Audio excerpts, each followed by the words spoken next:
All right, we're back here, part 2 of our basketball preview. We just had a great conversation with Coach Sharp, and now we have the man with the plan going on year 7, our good friend Dustin Kerns. Coach Kerns, thank you for coming on the show, spending some time with us here. It's crunch time, the final countdown here. We're just a week away from tipping off the season in Mount Pleasant against Central Michigan. So thanks for coming on. How are you doing? I'm doing well, and I mean, in my 7 years, I've always said yes to Black and Gold podcasts, and I don't plan on saying no anytime soon. Well, there you go.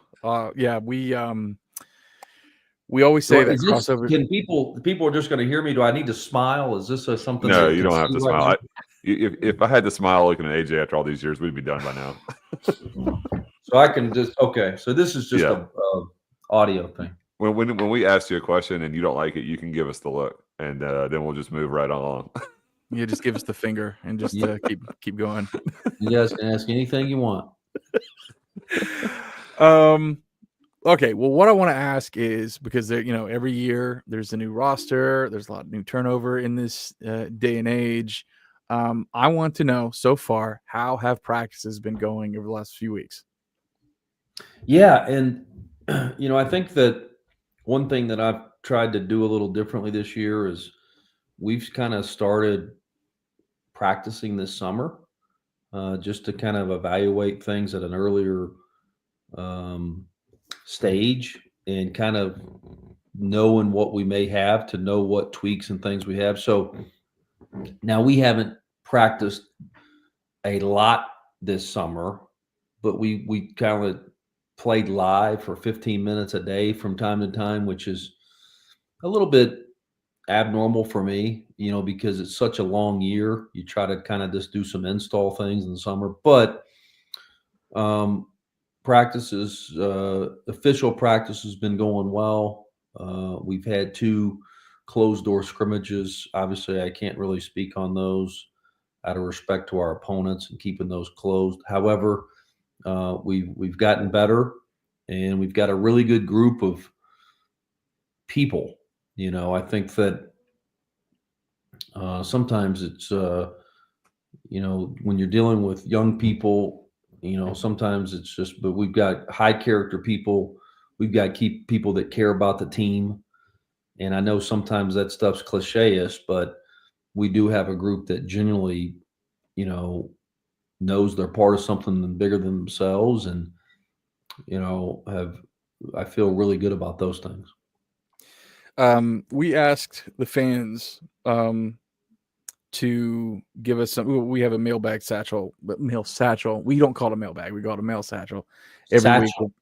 It's a satchel. That's a decade old term. It's the hashtag BGP mail satchel. And this just shows you've never listened to the show. But sponsored by Blue Deer Cookies, right? Yeah, well, that's there right. you go. Yeah, Wow. tweet about it. Yeah, that's right. And there, I did ask. We did say, hey, we got Coach Kerns on tonight. So some of the questions on here, I'll ask, did come from the Twitters. Jason Hutchins, and this kind of goes with what we're talking about with the roster. Jason wants to know who the breakout player is so far. Obviously, when you haven't played a live game yet or whatever, it's maybe tougher to tell. But I mean, that's what really people want to know. Who are the guys that are standing out right now that we can look forward to watching here next week? Well, I say this, and I'm being very transparent. Like we have a lot of depth, and it is really hard. We probably need some more people to kind of separate themselves and stand out. That is a good thing and a bad thing. I can't stack a team. I've kind of put some guys together in practice, and the other group will win, right? And so we truly have what I feel like 8, 9 people that could start. That is a good thing. Like I said, as a coach, sometimes you do want 3 or 4 guys that kind of really separate themselves and solidify a spot. However, you also want competition. You want and so there's been different days of, quote, breakout players, Jason. And so, I think that to Jason's question, like, I say this because he's returning, but I think Luke Wilson could. I guess my term for a breakout would be different. Like, I think a breakout player is kind of maybe somebody that really just kind of, we always talk to it that light flickers, right? The lights flickering, and then all of a sudden this is going to stay on. Mhm. Like Luke Wilson has had moments last year, and this year where the lights just really, really flickering, and we've had moments where it's just going to stay on, right? And they're very consistent, and so I think Luke could have a breakout year, I guess, in the sense of like, I guess a breakout year for me is like someone that kind of emerges as an all conference player. I think that we've got Andrew Njok has had really good moments. Chad Moody's a proven guy who's, keeps getting better and better and better. Michael Marcus is certainly capable of that as well. And then you've got some guards there, the Aaron Banks, who's a preseason all-conference player for us. So I don't know if that was, but he hasn't.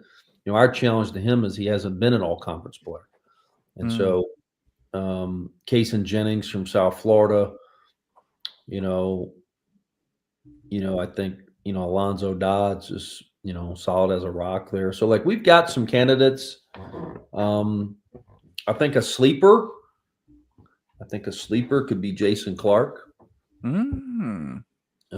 He's certainly, I think guys in our program get better, and certainly we want to recruit and develop and then retain. And, so Jason Clark is someone in our program has gotten better. The game slowed down for a little bit. And I think that potentially he has a chance to kind of have a sophomore season, kind of like a Terrence Harkham a couple years ago, who really, Terrence really struggled as a freshman.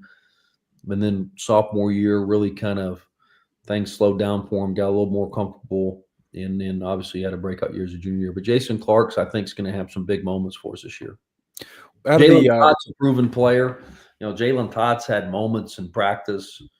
I know when Tubby Smith was at practice that day, like Jalen Todd kind of, impressed him as much as anybody. Jalen Todd is a guy that was a conference player of the year. And so we've got a lot of options. And I think that I really feel like that in our scrimmages and stuff too, that there's not a lot of drop off with our subs. And I think that we've been able to show that. And that's a really, really good thing as you go through this journey when you sub and there's no drop off and there's no lineup or something like that. You're just trying to buy some minutes. And so I do think, we've got that. What do you think about the conference voted or the coaches voted on like order of finish and all the good stuff? Not so much about where you were slotted or we were slotted, but how everyone doesn't really have an idea who's good. Like there were 7 teams to the first place vote or something of that nature. Like, yeah, I think the highest vote getter had 4 or something like that. Yeah, and I looked for us. I couldn't tell you because I think I couldn't tell you if you asked me to write down the other order. I know where we were picked, but I really don't know because it's just so everybody. I think our whole league's got so many new players, and so the last 30 all-conference Sunbelt players have all either graduated or entered the portal. Yeah. And so that's every team is. So it's just wide open. I think it is. I mean, I don't know. I unless maybe there's a team. I don't think any of us really know. It's a big CDU one. I just don't think. Yeah. It's like Arkansas State have 0 returners. Is that right? They have 15 new players. They have 0 returners. That's one way to do it. I mean, the Baylor Bears, who won the national championship in 21, the Baylor Bears this year have 0 returners. So it's just, obviously we experienced it no one's immune to it. Yeah. Right. And so since it's just, there's going to be waves of it. And sometimes it's just really, really hard to predict. But yeah, I mean, Arkansas State had 0 returners. James Madison, who obviously had a really good season last year, I think they may have had 2 or 3 returners. Mm-hmm. Troy, I know maybe only 1 starter returned. I think, they had a kid go to Indiana, they had a kid go to West Virginia, they had a kid one went to Tulsa. I mean, it's just, and then the other team, South Alabama, they had a kid go to Pittsburgh. I mean, so I think once again, the last 30 all-conference players either graduated or left. So it's hard to, our league has just not returned a lot of really good. So I think there's an opportunity there to go for all of us to go recruit, but it's really hard to predict, to your point. Yeah. This is from Walter Johnson, no relation.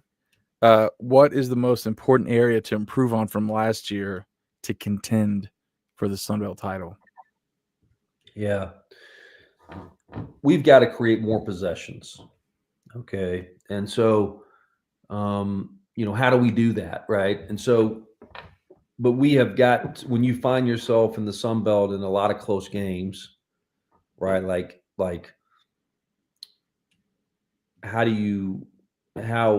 So that was a lot of something we felt like this past off season, we have to find a way to create more possessions, and whether that's offensive rebounding, whether it's forcing more turnovers, whether that's, and so I think we've done some stuff on both sides of the ball to just simply create more possessions. And, one of the things that we've tried to do is involve some risk. It involves, but I feel like it's a calculated risk, and I feel like that as the head coach, I spent months this summer collecting data, and this is kind of something that we've never done, but we're committed to doing. And but simply that, just we got to create more possessions on both sides of the ball, and hopefully when you find yourself in some close games, those extra possessions will just add up. Yeah. I want to talk about the incoming freshmen. We got Jakari Brim, Ted Neal, and Trey McKinnon. So Maddox and I went to the tip-off dinner. By the way, I thought the steaks this year were the best they've ever been. That's my personal They were opinion. very good. I thought they were really, really good. And Tubby Smith was Goddard really Family funny. Farms. That's right. Thank you, Goddard. They're not even a sponsor, but shout out Goddard Family Farms. They were really good. I told Derek that. But we had Jakari sit at our table, and he was an awesome kid. It's always fascinating to see in this day and age. They're almost like they're like rare minerals. The freshmen. It's like, oh wow, we still have freshmen. We still recruit freshmen, right? We're so enamored with new players in the portal and everything else. Tell us about these freshmen. I'd like to know, starting with Jakari. Jakari seemed like a really nice kid from Winston-Salem. 6'2", guard. Looks like a really good athlete. Went to the same high school as Chris Paul. Tell us a little bit about Jakari. Yeah, so Jakari is someone that obviously we really want to recruit this state as much as we can. So does everybody else. There's 17 Division I schools in North Carolina. So, yeah. But he's from right down the road. His dad was his high school coach. He actually broke, for what it's worth, Chris Paul's all his records and things at the school. Yeah, it's unbelievable. So but Jakari's going to be a really good player for us, right? And so, when does that happen? Sometimes it's just really, really hard for freshmen these days. They're used to playing against 15, 16-year-olds, and now we're asking them to play against 21 and 22-year-olds, and in some cases 24 and 25-year-olds. Yeah. And so sometimes there's an adjustment period, but I mean, literally as we're sitting here, I just got a text from my staff that Jakari's in the gym shooting, and we just finished practice a couple hours ago. So like, he's a really good kid. He's a great fit for us, which is always a big deal. Can really shoot the ball. He's got good ball skills. He's just a guard. He's got good size, but certainly, when his time comes, we're excited about Jakari. What about Ted Neal? Now he's from Georgia. I mean, we have Trey Yep. McKinnon's also from North Carolina, but Ted Neal's a little bit bigger, 6'7", 200 pounds. Tell us a little bit about Teddy. Yeah, Neal. so Ted, Ted's a guy that is he's very good athlete, plays really hard. Elite offensive rebounder. Like I said, he's got a lot of, defensive versatility to him with his length. Someone that came from a really, really good program in Newton. The kids that have came from Newton have all done really well in college and even the NBA. And so, that's the highest classification in Georgia. And so, like I said, I think he's a tough matchup, for our opponents, hopefully, because he can take you off the dribble, but he can also take you in the post a little bit and score over a smaller guard. And so, yeah, we're excited about Ted. And rounding out the freshman, Trey McKinnon, 6'5", 177, very precise 177, not 178, not 176, 177. Yeah, and we probably need to update those because, he's probably 192 right now. Okay. Aaron Banks, when we talk about Aaron Banks has already gained 20 pounds. Wow. And so, Trey McKinnon's a guy that high-level athlete. I mean, just when you think of the athleticism in the Sun Belt, Trey McKinnon will rank, as far as athletes. And so he's another guy that's, got some versatility defensively. Our plan right now is to redshirt him, and that has been discussed with him as we continue to build for the future. I think that is always got to be part of our program, and we've had success with, guys like that, with Luke Wilson and Andrew Ninjak, and so, and we get good kids that are bought into that, right? And so, certainly excited about sitting here 1 year from now and we're Trey McKinnon being another freshman again. That's exciting. Yeah, that is awesome. I'm really excited to see Andren. He sat at our table last year and at the tip-off dinner and seemed like an awesome kid. And he had a really exciting summer. I don't know if we've touched on that on the show or not, but I know it's obviously was discussed at the tip-off dinner. We've seen it on the socials and everything else. But share what Andren went through this summer. Yeah, so he played on the Switzerland, World Cup team, and they advanced further than they ever have in the history of Switzerland. And so it just so I want to brag. I really think there's a correlation of what you do off the court kind of goes on to the court sometimes. Not always, but a lot of times there is, quite frankly. There's just a correlation that when you care about things off the court, then you end up doing really good things on the court. And so Andren has never made a B at App State. He's been on the chancellor's list 2 years in a row. And so his care factor is really high.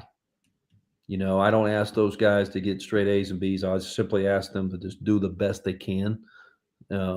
Use the resources that are available to you at App State with our academics and tutors and things like that.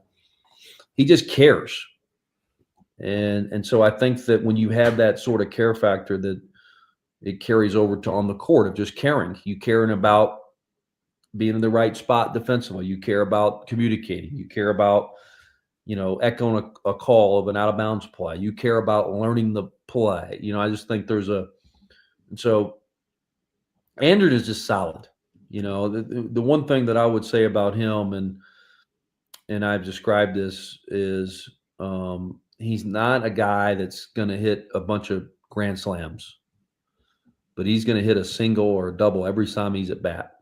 And he's just really, really solid. He's really good at everything. He's not going to wow you, but he can step out and make a 3. But he's also not going to make very many mistakes. You know, I think that when you have people like that, I think he's just a really good team basketball player. You know, you have some guys that are just really individual players. Like they one-on-one, they're going to just size a guy up. They're going to go get a bucket. And Andrew's a really good team player. Like he's going to screen at the angle that he needs to screen to help our team. He's going to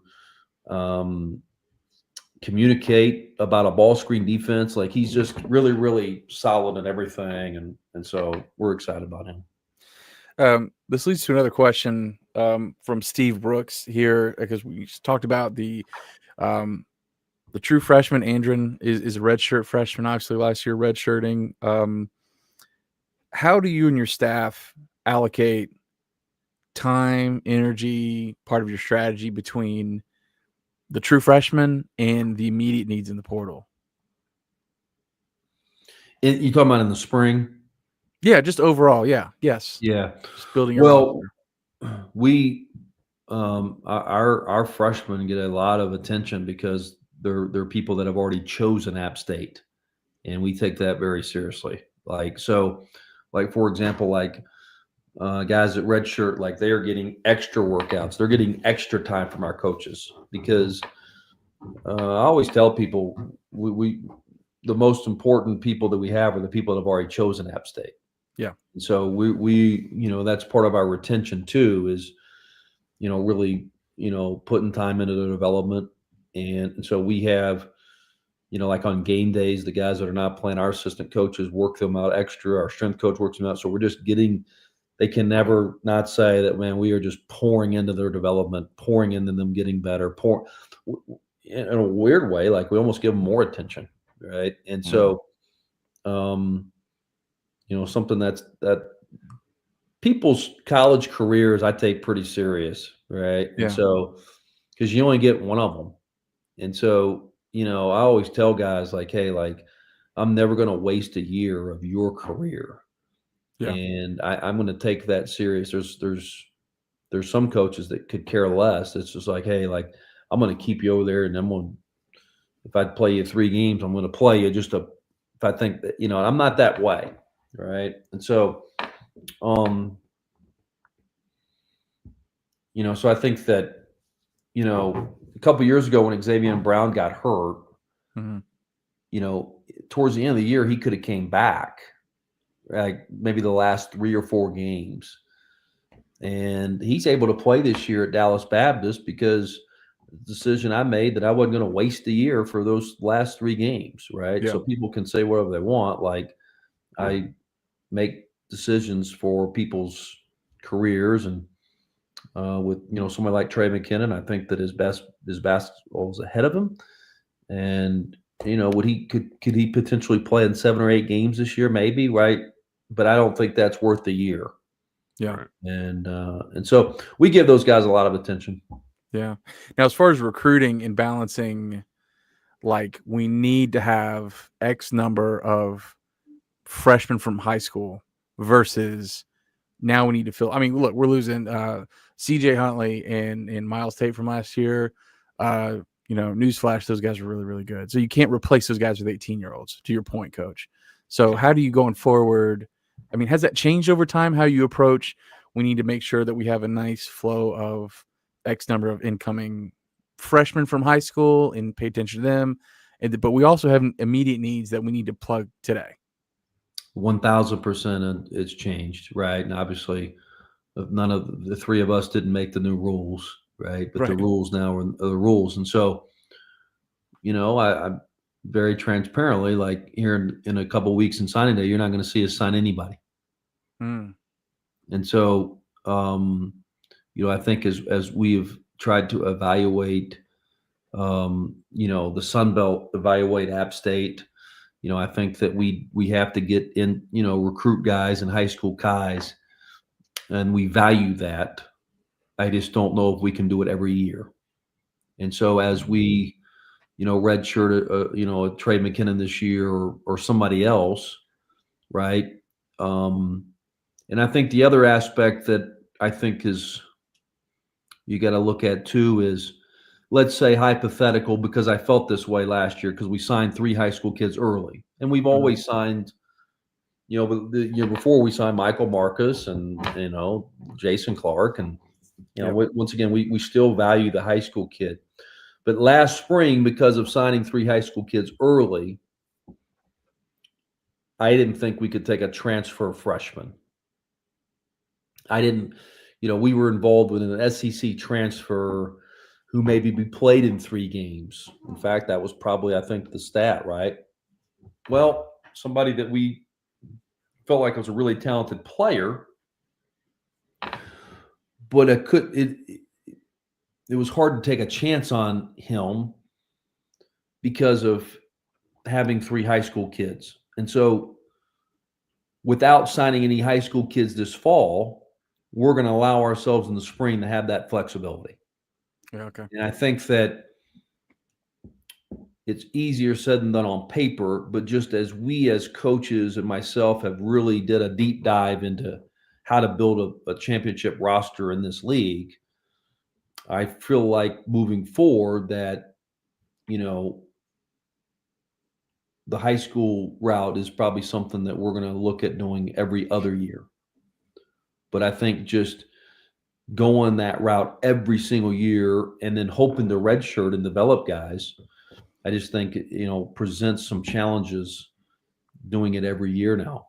And in this league, I feel like I know this league, and I feel like I can win this league. And it's really, really hard to do that with some high school freshmen is the reality. Now, not always the case, right? But I just think as we evaluate and do what's best for App State and do what's best for App State basketball, we've got to continue to recruit high school kids. We got to continue to develop those guys, but it's just going to be really, really hard to do it every single year. And that's got to be real tough because you can't guarantee that one year or the next you're going to have, the year that you hope to get a high school kid, that crop of kids is actually good, or that it could be that we wanted to do, but now we kind of got to adjust that, and that's always got to be difficult. You never know what a kid wants to come play for you that you never thought you would have had a chance to recruit or get in the portal, etc. So that's tough. No question. And so it's really, it's just something that we've had to evaluate. And Right. That's just something that, I particularly as the head coach just really felt strongly about is in the spring. Yeah. I would like to have more flexibility. Mm-hmm. And if we continue to sign high school kids early, we're limiting our flexibility with the roster. Now we might sign some high school kids late, and I'm not saying that, but Right. For the first time in my career here, we will not sign a high school kid. We will not sign anybody early. And and that is by design. Is that an industry thing? Are programs, our peer level, are they signing high school kids early, or is this something that other programs are saying like, yeah, it's great to have flexibility in the spring? I would think it's a little bit of both. Yeah. I think that we're all having to pivot. We're all having to do what's best for, we feel like it's a chance to win our league. And I just think that we all feel like that 17 and 18-year-old high school kids it just makes it harder now, but we're going to still, like I said, we're going to still recruit high school kids. It's something we value. You're going to look at Luke Wilson this year as a high school kid. Michael Marcus is a high school kid. Jason Clark's a high school kid. Those we've signed. Andrew Ninjok. We've got some of those guys, right? And then we've got 3 more, right? But when you kind of really, really, really do a deep dive into our roster, and you look at maybe 7 or 8 guys as quote freshmen and sophomores underclassmen, it just doesn't fit right now in the 2026 class to just keep going down that route, especially when the plan is to possibly redshirt some guys and keep developing them. Yeah. Jay Neal is a big basketball fan, big fan of you, Coach Kerns. I think he's a 95 App State grad, Charles. So he's been watching a lot of that basketball over the decades. Jay, good to appreciate your support. He's not that nice. DK, calm down. No, I'm just kidding. Jay's awesome. I'm just giving Jay a little bit of a hard time. I'm sorry. Jay's a good dude. But he, this is a great point, and this is something that I know every coach has to, in every sport, has to find a way to deal with camaraderie and teamwork and getting kids to feel like they're part of a family. And I know for 100% fact that you put such a premium on locker room chemistry and guys getting along in being a team. What are some of the tactics that you use, or some of the practices that you use to try to, number one, figure out if the kid's a good fit, but also once they're here, get them to get along or kind of foster that feeling of family that's so important to you? Yeah, that's been a really, really big challenge in this new climate.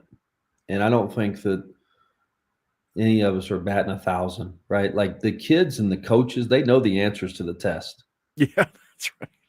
They all know the answers to the test. And so I think that that's what's made it more challenging, right? Like everybody wants to say they're a part of, they want to be, just win and be a part of the team. And let's get, they all know what us coaches want to hear.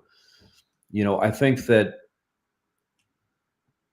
we've done a lot of work into trying to ask questions that can maybe reveal agendas, selfishness. We've tried to make a lot of calls and do a lot of intel on those type of things. I think that we can film, we can see the talent, we can see the ability to,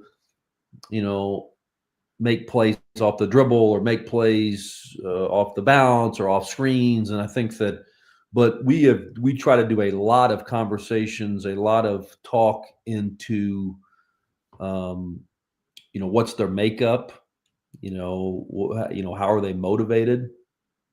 And so I've even sat down with the sports psychologist for over 2 hours and trying to ask how to ask the right questions for kids that, quote, tell on themselves. Yeah. And I think that we've got some ways, and I think that's helped. Like we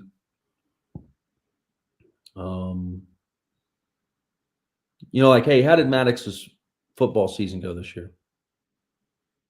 Are you really asking me, or is that an exact? Yeah. He went well. He got a lot better as the season went on. Played faster with more confidence. The more he kind of learned what he was supposed to do, it was good. Made him tougher. How did the team do?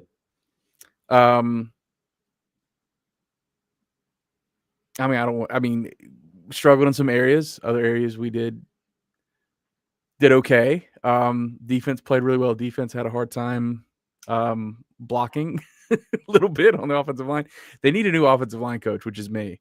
So I need to fire myself and find somebody else. But I think they're 3-4 right now, or 4-3, 3-4 right now. Yeah. Yeah, and I just say that in the sense, like we try to get on Zooms like this with people, and we have to now, and we get their agents on there, and we got all these freaking people on there. Yeah. Right? And we ask questions like that, and then we've got a series of questions, like I said, that the sports psychologist has helped us with, and it's really interesting because when you ask some questions and stuff like that, like sometimes according to the sports psychologist, and I understand his points, like you can kind of, it can really help you, right? It can help confirm maybe your thoughts about a kid or something that you've heard, but it's it has helped, I think, and just trying to get the right people. But, it is no, inexact science. I mean, this stuff's hard, right? And it's speed dating. But back to the original question, it's like we have tried just as much with stuff like that, because if you just get the right people, they will have camaraderie, they will have chemistry. And so, but in basketball, I mean, it just takes one person to mess it up, Yeah. And it's challenging, right? It's we have had really, I will say this, we've had what we feel like some really talented people that have wanted to come to App State, or at least we felt that. But we did not feel like they were a fit for our program and our campus and things like that. And so, but it's, once again, they all know, they know the answers to the test, and they all say that. But then when adversity hits, characters revealed, and we've got our own little, like, we really try to dive into how they play in big games and certain games. And if someone out there could come up with a AI formula, all right, that can measure stats and how they would translate between different leagues. So if you could, if somebody could come up with how AI, somebody from the SEC that averages 2 points will come to our level and average 15, or the vice versa, how somebody that goes Division II, averages 20 points, can go to the Big East or the Big 12, they're going to be set on an island somewhere, because everybody in America is going to pay that person a lot of money, right? Because that's what we're all trying to figure out. And I think that's the hard thing about all this, right? Is that's the information that is so critical. Like how they are in that locker room. It's tough.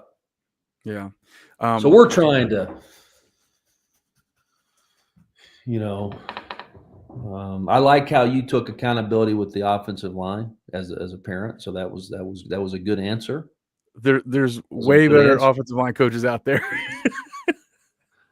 That's a good answer. But my point is, like, we really try to start engaging in the conversation, and you'll see kids or their parents or their agents start talking negatively about the other coach, and so it's like, hey, like, it's probably not going to work here, right? Like, there has to be some humility. There has to be some self-awareness. There has to be some of that to work. And that's something the sports psychologist has kind of tried to guide us on, is like how answers can really reveal it, And I remember talking to Miles Tate, okay? And Miles Tate averaged 3 points at Butler. We all know he was a really good player here, first team all conference. And I'll never forget it, because I was in my office, and I was on the phone with him, and I had a relationship with Miles, but I still wanted to make sure it was the right fit, and like, I hadn't coached him. He'd been at Butler for 3 years, gotten hurt. And I'll never forget, though, I said, hey, why are you leaving Butler? And he said, Coach, I don't know if I'm good enough for Butler. And I told the staff, I said, hey, he's got humility. That's what we need. And if the portal humbles you, right? Like, there's two kind of players: humble, or you're about to be humbled, right? and I think that was a strength of Miles, to him acknowledge that. And that also told me that he wasn't going to, quote, drop down a level and think that he's going to come in here and do us a favor and think he's better than everybody else. And he didn't, so that was right. Like, he didn't have that attitude. And I think that's a big reason why he, quote, dropped down from the Big East and had success here, is he was truly humbled. But But if I would have asked Miles, hey, why are you transferring? If he would have said, well, my coach didn't let me play my game, with all the stuff that we hear, right? Well, I didn't get to play my game, and the coach that recruited me left, and the other coach did. Like a lot of dudes say that stuff, and then we're done with it, right? Like we move on. Once again, the answers can kind of we've tried to ask a lot of Lastly enough, you'll think I'm like, we do show an App State presentation. It's a PowerPoint, and it's really, really good, quite frankly. However, we spend just as much time on those Zooms asking them questions. They probably think they're getting interviewed, right? Which they are. Yeah, yeah. But they think that we're probably just in a conversation, but like we're paying a lot of attention to how they answer questions.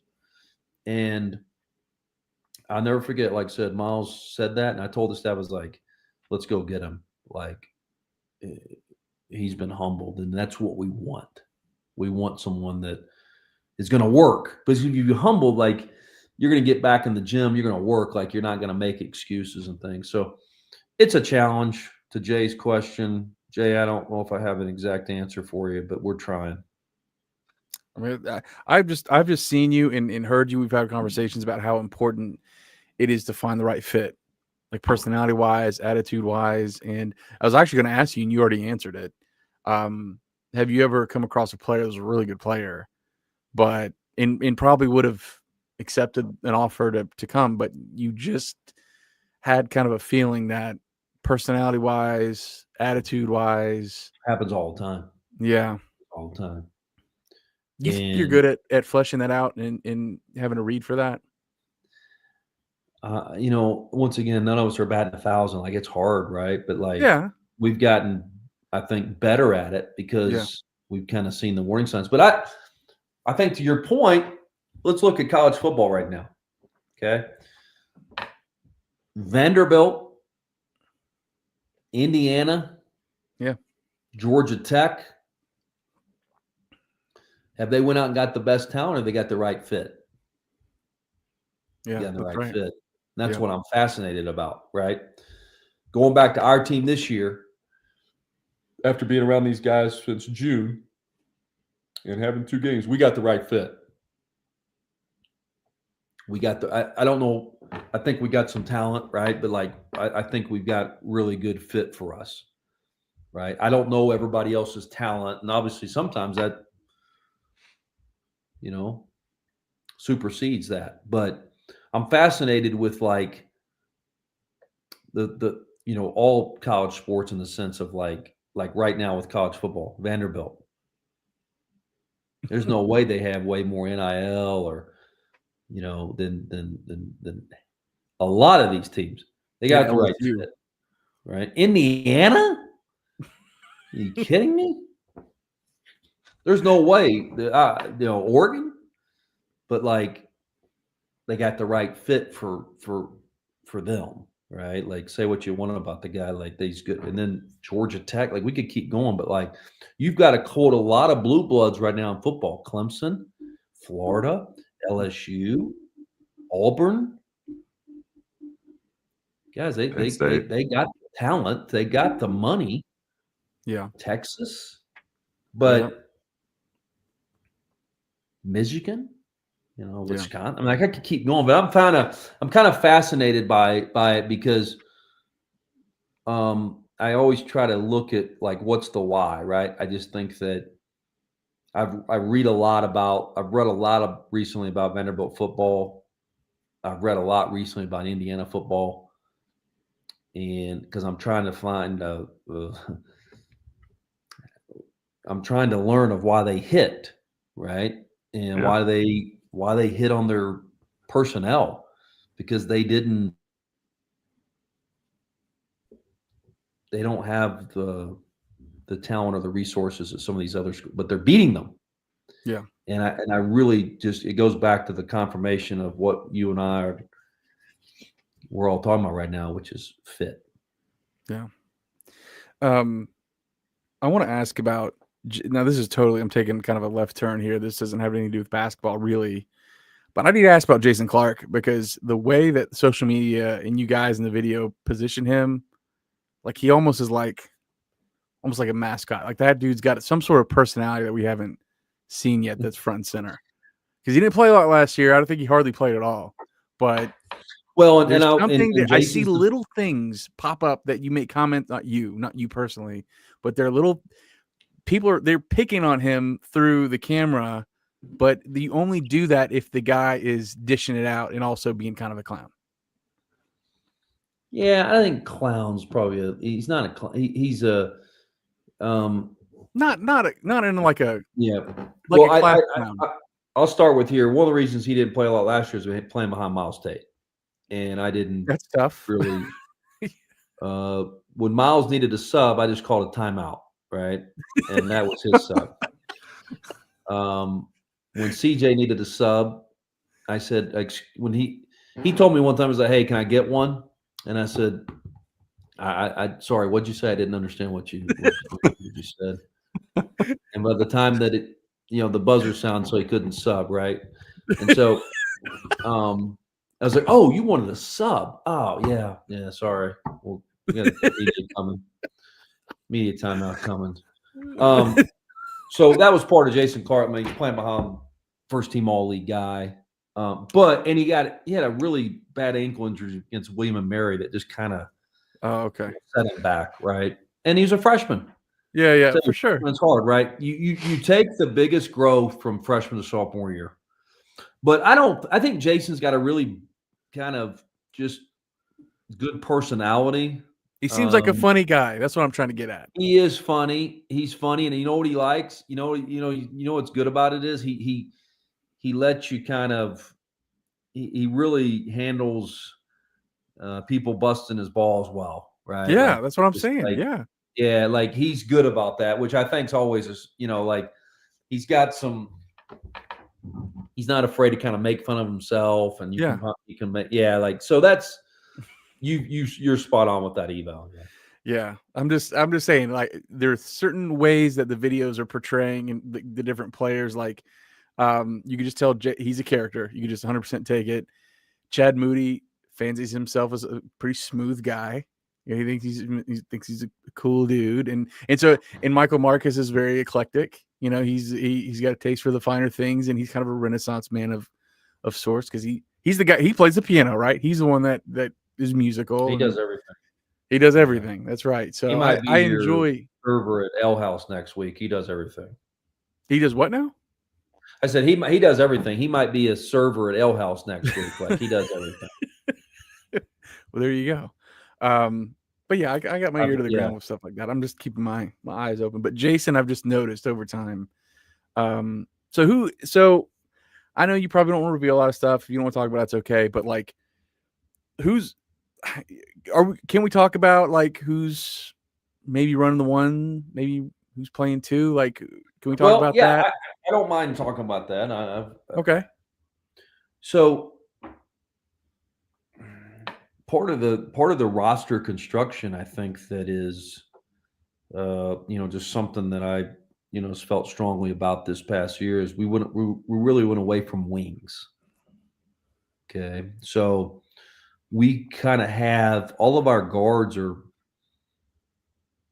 just guards, right? They're not these 6'5", 6'6", quote, shooters that are, quote, maybe not as good as ball handlers or maybe not as good defenders. Like we've got a bunch of 6 foot, 6'1", 6'2", 6'3" guards that can all handle the ball, that can all shoot. And that was 100% by design. Because I felt like last year in particular, now the year before we were kind of like that, right? Like we just had guards and really interchangeable, and there wasn't a lot of, they all had their strengths and weaknesses. But like last year, I felt like that if Miles Tate or Alonzo wasn't in the game, we really didn't have a guy that could bring the ball up the court and handle pressure and I did not like that. Yeah. And so we went out this year and just basically got so all of our guards are just really interchangeable. So we got a lot of people playing the quote one. I don't know if we have a quote true point guard and that's okay. Like, it's going to be done by committee. I think those guys are the Miles Tates of the worlds are few far in between. The guys that are just elite, point guards. But we've got a lot of guards that can dribble, pass, and shoot. Mm. And when you've got sometimes from some wings or guards or people playing guard that can't do one of those three things really, really well, as a coach, sometimes it can be you can feel limited, right? And with who's able to handle the ball or play off of a ball screen or come off of a screen and make a shot. And so we got back to just having a bunch of guards, the guys that can. And so, yeah, I feel really good about that sense, in the sense of all of our guys can dribble, pass, and shoot. And with our bigs here, Chad Moody, Michael Marcus, and Luke Wilson, I mean, you replaced CJ Huntley, like you said. He was a buzzer sub. That you're counting on them to make a big leap forward too. Not necessarily Chad, because I know he's a transfer, but Luke was his first year playing last year, and same thing with Mike. I mean, they got big shoes to fill. I mean, they're big, strong dudes, but they're being asked to do a lot. Yeah, and I think we've got some good depth there with our four bigs, with Luke and Mike and Andrew and Chad. We've got some experience. We've got a couple of them that can really step out and shoot it. And so, anytime you've got a big that can stretch the floor, it really changes things, from spacing and things like that. And so, I think we've got a group that's really physical, not afraid of being physical. And so, I like our depth. I like that, we've got different guys that have proven they can step up and, but certainly, I think a guy like Luke Wilson and Mike Marcus, guys been in our program, Andrew Ninjak, like this is a, exciting year for them. And, like I said, could have a breakout year. But Chad Moody's a guy that's played a lot of minutes. He's played well against Sunbelt teams, and a guy that's an experienced guy as well. Yeah. And, of course, I want to mention Grant Clayton. I've known Grant since he was a little boy. I don't know if he was ever a true little boy. He's always been quite big. Are his parents Black and Gold podcast members? Yeah. Yes. Yeah. Right. Travis has been a podcast supporter from day one. It's been really cool. When it makes me feel a little old, and that's okay. But seeing it, like, literally this little kid I've seen at basketball games and football games, who's grown up as diehard App fan, is now on the roster. Grant Clayton, from AC Reynolds, standing at 6'7", which I know a lot of kids, when they hear 6'7", they're going to go crazy. But it's so awesome that he's on the team.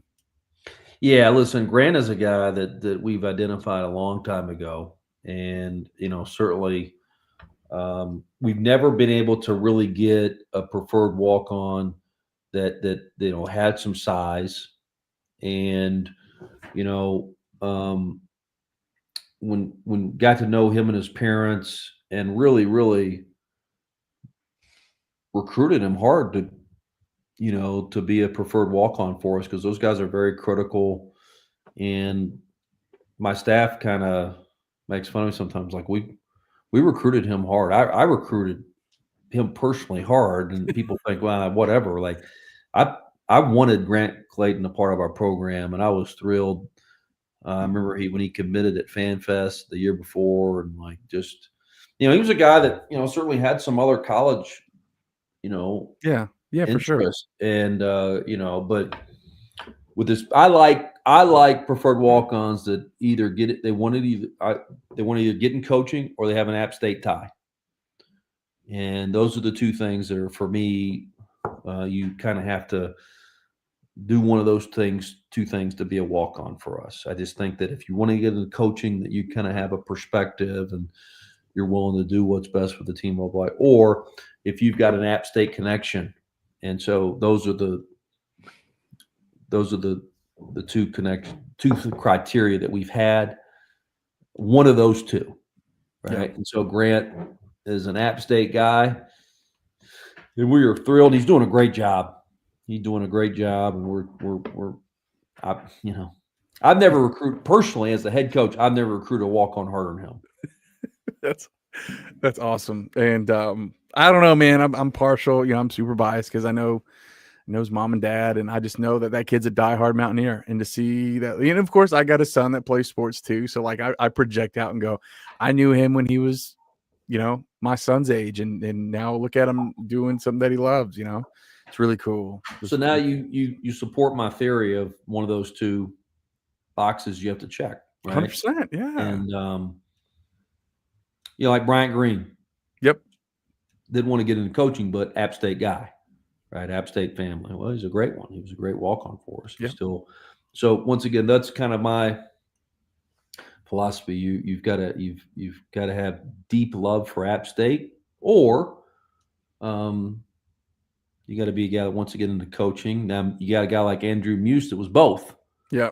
Right. He wanted to get into coaching, and he had App State. So like those are. I'm pretty selective with who's in that locker room, and for those preferred walk-ons, those are one of those two things got to get checked. Yeah, for sure.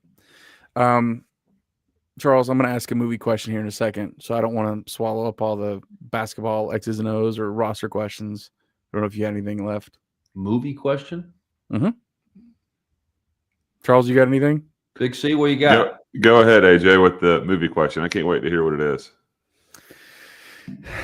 So we are recording this. This is 10 o'clock on a Monday night, October 27th. This Friday, it's October 31st. Coach, a scary week movies. Today we'll be finishing up our first game. Yeah, the scary movies. What favorite scary movies? So scary movies. Yeah. I think I Know What You Did Last Summer is a classic. Mm. I think that's a good movie. I think that it's kind of. I'm maybe not into the much as the science fiction type stuff. Now I think Halloween, Friday the 13th, those are not science fiction. No. But my point of maybe a Freddy Krueger, a child's play with Chucky. Yeah. Those are. I'm not into those as much, but like Scream. I Know What You Did Last Summer. Those are, I think, just classic horror movies that, because of the kind of reality side to it, I think those are. But yeah, those are all good ones. I'm open to any other new ones though. A lot of jump scares in those movies. Yeah. You like jump scares? Yeah. I mean, it's certainly when you're kind of. On the edge of your seat there. What is it? Five Nights at Freddy's, though. That's a little bit probably more of a, it's like comedy horror, kind of weird, bizarre. Yeah, like I'm not into those as much. But I think a good old classic that if it's on television, I know What You Did Last Summer is, I think, a good old classic movie. That's around high school for you. Yeah. The Scream and I Know What You Did Last Summer. Those are kind of the classic 90s, early 2000s. I don't remember. I Know What You Did Last Summer. I think that's a late 90s. I'm pretty sure. I think there's even I Still Know What You Did Last Summer. Well, they got to make money. You can't just stop at I Still Know. It's got I Still Know. I still know what you did. I knew what you did. Now I still know. I'm looking forward to some jump scares, Coach. Just looking forward to it. I'm not trying to spoil any plans, but I'm just saying I'm just looking forward to Halloween for the basketball program. Well, I've got to keep my tradition alive. Yeah, absolutely. It's a favorite of mine, for sure. Charles, any questions? It's been filmed. You'll see it Friday. Okay. You'll see it Friday. That's Charles. We just talked about a bunch of movies. Any question about these movies that we're talking about? Do I need to send you a list? I know I didn't have. That's not Halloween. Is not my thing. I don't know if you knew that. I like a month of horror movies. I've been watching a lot of scary movies this month. I think it's appropriate. Then we'll move on after Halloween. So I used to go and stop at somewhere and buy a mask each year and try to scare Emery when she was younger. And that tradition is kind of maybe fizzled out a little bit. But I've still got all those masks. Yeah. Why not? Why just keep scaring them? You're saying it doesn't work, or is it like they're like, don't do this again? My wife, their Don't mother, blame her for this. Their mother has interjected in that tradition. Yeah, that's okay. Well, you got to do it. Maybe I'll bring it back this year for Riggs. I need to. You got to do it. Do it for Riggs. Do it. Just be waiting out in the bushes. He'll get home one night. Just scare him. See what he does. Hide in the bathroom. Hide behind the shower curtain. He goes to brush his teeth. Just scare him. That's a good idea. I think it's a good idea. I think it is. Charles, what else do we have for good? We've taken up an hour of his time. This has been great. We're even more ready than we already were. This is sponsored by Moonshine, right? Yeah. I mean, it's hard to like I've said, we're not a wine and cheese program. We're a Moonshine beer and Defiant whiskey program, right? Oh, here we go. We're a blue collar program. We like, but yeah, it's hard to go wrong with Moonshine. Do you have a favorite Moonshine beverage, Coach? Yeah, I like to take the stairs. Yeah, of course, got to plug that. Lager. I also like the Trail Ale, or I think that maybe that's what it used to be called. Boonerang Trail Ale. Yeah. Yeah. Boonerang Trail Ale would probably be my favorite. I think that I'm not promoting it, but I think that the East Boone is a great. I'm saying I'm not. I like an adult beverage from time to time, and I think that East Boone Pilsner is a good old classic as well. And I don't know, do we still have Peak Week with Moonshine? I haven't seen that out. Probably that might still be probably still some out there. Maybe at the. I liked Peak Week. Yeah. When I've had that in the past. Have you had Dank Vader? That's what's up. That's the new one they got up there. What's the name of it? Dank Vader. I have not tried that. You need to go on it's and check it out. They got all kinds of Star Wars imagery when they promote this. The Dank Vader. It's a black IPA, Coach. You need to go check it out. It's really? I'm not an IPA guy. Yeah, he's not an IPA guy. I'm not either, but I do get one Tropic Pale at Kid Brewer just because I tell people go support Moonshine, and I put my money where my mouth is. And I've come to enjoy it. I'm not a huge IPA guy, but I do it. Do it for the brand. The food at Moonshine is good too. Yeah, it is. Yeah, it is. And they're promoting their Tom and Chi tomato and grilled cheese. Looks good. Ooh. Looks good on the internet. I don't know. Are you a soup guy, Coach? Weather gets cold, you break out. Soup's not a meal. Soup's not a meal. That was worth. But whatever long it took to get to there. Soup is not a meal. Thank you. But I like soup. Yeah, I like soup. For a little snack. Charles, you're on board with soup's not a meal? Soup is not a meal. Soup is not a meal. Soup is a side. Is chili a meal? It's got meat in it. Yeah, I agree. Yeah. Is there going to be a certain ratio of meat? Like it's got to have enough meat, or just any meat present? No, there needs to be significant meat in the chili, whether that be a turkey or a deer or just ground beef, whatever. Okay.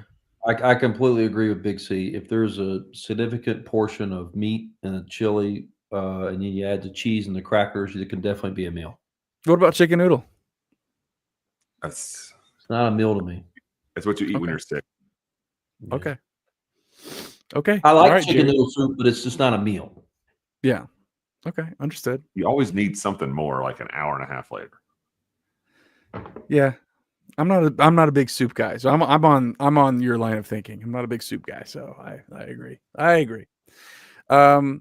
Coach, we're excited. We really are. Crossover season is busy, but it's worth it to have App State basketball back at the home center on Wednesday, November 5th. And then I guess our second game is on the 9th on Sunday. But we tip off and I already forgot. I know it's Central Michigan. I don't know where that is, though. I usually like seeing the name of the town, but It's looking forward to it. Pleasant, Mount Pleasant. That's right. Michigan. Yeah. And, we've got an exciting home slate of games. It's certainly been strategic for us. We've just started 4-year deal with Charlotte and East Carolina, one at home, one on the road. So for the next 4 years, we're going to have either Charlotte, East Carolina, in Boone at the home center. Playing in-state teams is important for us. We're playing High Point this year in Hickory, over the holiday season. We've got, UNC Asheville in Asheville at the Harrah's, Casino Center. So we're getting in the western part of the state. We're getting down in Hickory. We've got Elon, coming to Boone. We've got North Carolina Central, who's been a great program, coming to Boone. And then, certainly, we've got, a big game at Ohio State. Certainly our football team has the monumental win at Michigan. Well, let's just beat their rival in basketball and check both those boxes. But I think we put another, and then we've got the 2, MAC challenge games, which we have nothing, the league decides that. And so we've got a home game in February. Yep. And the last time we did that, we had Toledo here. We had a double overtime game, which was just thrilling, incredible game. That was great. And so, I think, but also having another, home game, in February when our students are here and, things like that would be great. But so we've got we're at Mercer.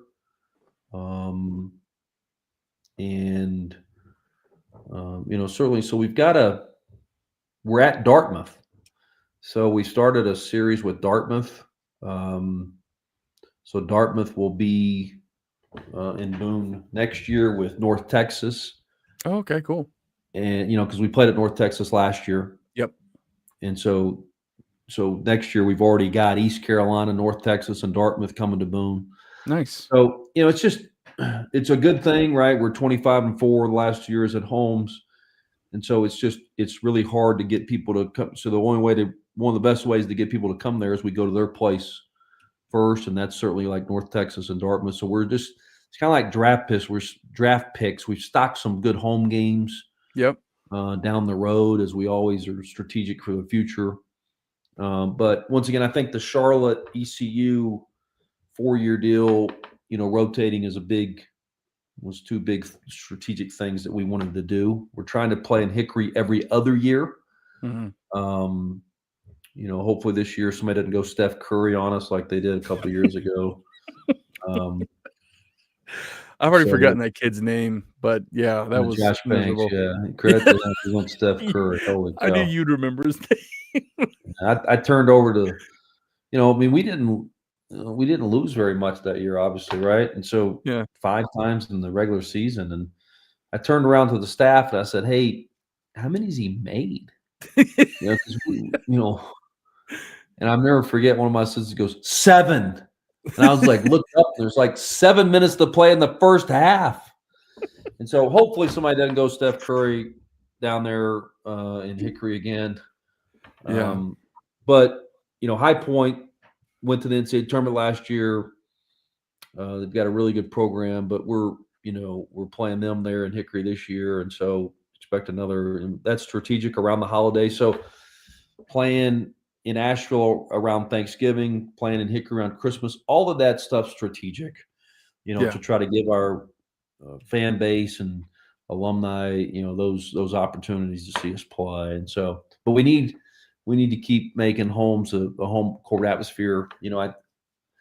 Maybe when sometimes you're not like myself, when you're kind of in it, you don't really realize it, but being out on the road recruiting the last couple of years, I can't tell how many times that I've had other Sunbelt coaches say that, we have kind of developed in one of the hardest places to play in the league.